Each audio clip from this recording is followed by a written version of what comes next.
મોડાસા શહેરમાં કહેવાતી નકલી સિંચાઈ વિભાગની કચેરી ઝડપાઈ। રિટાયર્ડ સિંચાઈ વિભાગના અધિકારી દ્વારા ચલાતી હોવાની આશંકા। બાયડના ધારાસભ્ય ધવલસિંહ ઝાલાએ શંકાસ્પદ કામગીરી સામે સવાલ ઉઠાવ્યા। કચેરીમાં 7 જેટલા શખ્સો કામ કરતા પણ મળી આવ્યા। મોડાસા ટાઉન પોલીસ ટીમ ઘટના સ્થળે પહોંચી અને તપાસ કરી રહી છે। સરકારી સિક્કા સહિતની શંકાસ્પદ દસ્તાવેજો પડ્યા હોવાનો દાવો। એક વાત તમે સમજી શકો છો, અમે સેવક તરીકે પ્રજાની વચ્ચે હોઈએ, સેવક તરીકે કામ કરતા હોઈએ, અમને જો આ માહિતી મળતી હોય, મારી વિધાનસભા બાયડ અને અહીંયા મોડાસાની અંદર મને ખબર પડે કે આખા જિલ્લાનું અહીંયા ક્યાંક સિંચાઈ વિભાગનું આ ચાલી રહ્યું છે, એ તો ક્યાંક અધિકારીને પણ ક્યાંક શંકા હોય, પરંતુ એમને મળ્યું ના પણ હોઈ શકે।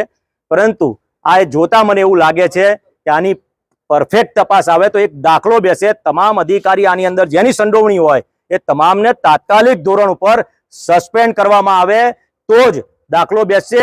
આ જે રીતે તળાવોની ખોદવાની પ્રવૃત્તિઓ ચાલે છે, ત્યાં હમણાં જ મને 2-4 જણા એવી ફરિયાદો કરતા હતા કે ભાઈ તળાવ સાહેબ વરસાદ આવે એટલે બિલ મુકાય છે, આ પ્રકારનું કર્મચારીઓ કરે છે। આ જે પ્રકારની વાત છે એમાં ક્યાંક સરકાર ઉપર છાંટા ઉડે છે, પરંતુ મેં પહેલા પણ કીધું છે, કલેક્ટર હોય કે એસપી હોય હંમેશા પોઝિટિવ રહ્યા છે અને માનનીય મુખ્યમંત્રીશ્રીએ તમામ વાતોને સાંભળીને એનો નિકાલ આપ્યો છે।